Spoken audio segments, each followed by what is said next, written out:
Yes, there he is, the magic genie with the lamp, making his appearance here in the Asgardian League of Fantasy. Yes, you all know it because my pops finally got his first win. Wishes do come true. Good job, Dad. I'm proud of you, buddy.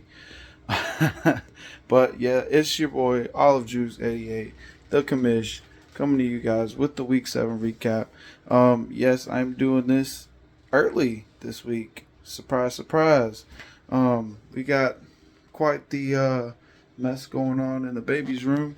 We're trying to get it, situated, but just trying to show y'all a little bit what we got going on this weekend. We're gonna get. I'm probably gonna try to straighten some things up here in a little bit, while while the wife is in there sleeping. But wanted to get this done for you guys before Thursday night football this week. So let's get into it. First of all, we had myself coming out on top against Mr. Matt Murphy. 2-game win streak for me, 4-game losing streak for Mr. Matt Murphy. So keep trying. I'm sure you'll get the hang of this fantasy football thing for too long. I am once again defensive MVP Roquan Smith with a beastly 38 points. Just dude is on a tear, and he's probably my highest scoring player still. So, which is surprising to me. Well, not really, because a lot of my team is pretty average. But anyway, I'm 5-2, so got a pretty good look at the playoffs. Then we got Brad coming out on top against the depleted Team Lethal Kindness, my brother Brian Smith, by 56 points. Brad flipped his win streak, so he's on a 1-game win streak. The little brother, he's on a 1-game losing streak, but it is what it is. Like I said, it is what it is. He had plenty of people on bye, and he opted to just take the loss instead of dropping guys to fill the roster. And all in all, I don't really have a big deal. I don't really care too much about it as long as it's not something that is going on like 2 and 3 and 4 weeks out of the season, to where we're just giving up victories basically for free. But a 1 week kind of thing, not a big deal. It is what it is. So I'm sure he's gonna come back strong this next week and look to get a W to make his push for the playoffs this year, after holding these nuts for the last year. So that being said, we got Josh Jansen continuing his win streak up to 3 games now, and Mr. Carden taking another loss for the second week in a row by 47 points. Jay Russ, once again, a second win in a row, and Melvin losing 2 in a row after starting 5-0.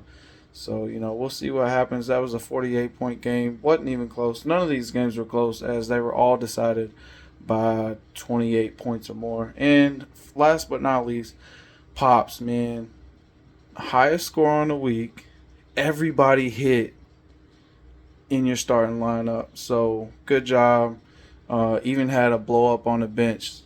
So he's starting his 1-game win streak. Nobody is mathematically eliminated from the playoffs. So, if y'all hit it hard, who knows? We could get a complete flip of the standings, and those of you towards the bottom could make their way to the top, and those of you towards the top could find yourself at the bottom. So you got to keep at it hard. That was a 28-point game. Eric, sorry. I was with you. I rode with you in the Matt Ryan experience for this week. You played him here. I played him in another league, and it was bad. I feel your pain.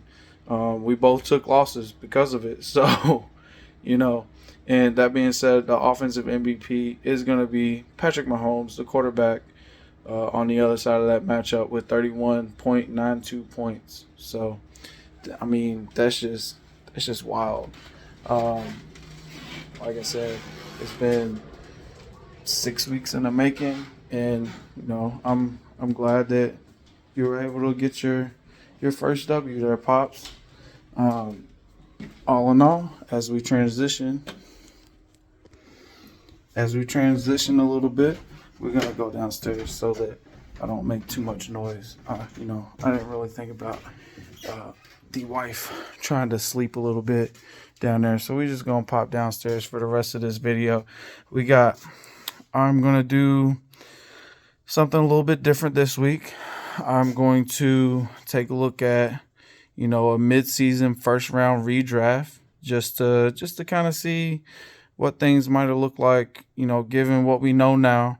Would people still take the same chances, whatever. What I think, given what we have. So the first overall pick, that was Team Lethal Kindness, my brother Brian. I would still imagine, I don't want to take injuries into consideration for real, so I would still imagine that Breece Hall would still be the first pick. Then auto pick. We had an auto draft in that second slot. As you all know, we brought in Mr. J. Russ to take that spot. I would assume that he would still be taking Ken Walker in that second spot. And nobody would blame him.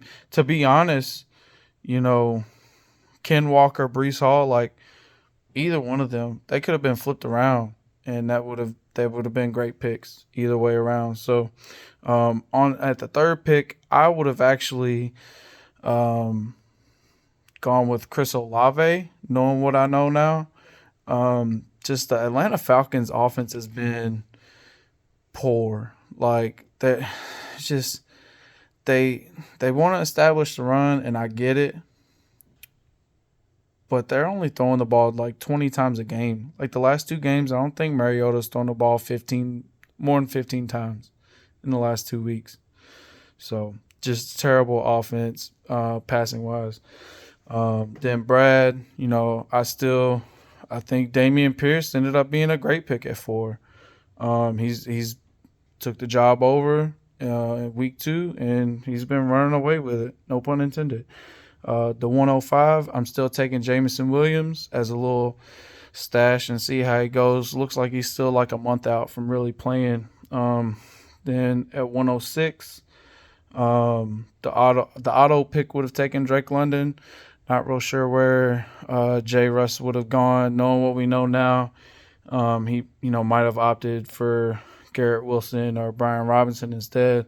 But since it was an auto pick, I did still go ahead and slot Drake London in there because he would have been the highest rated player according to what the, I guess, preseason ratings were or whatever. And then I would imagine at this spot, Brad would have taken, a young receiver to, kind of see how they develop.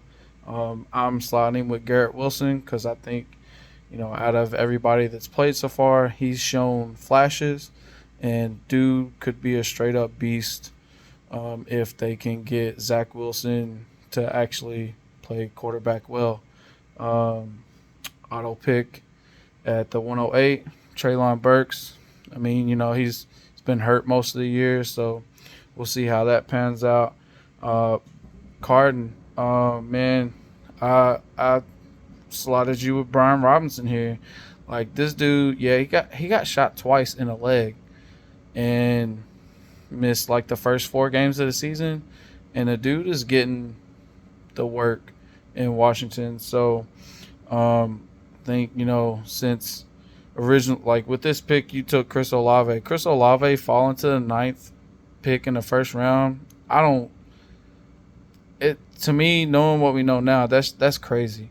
So, but Brian Robinson, I definitely think has played well enough to work his way into a first round pick for a rookie draft.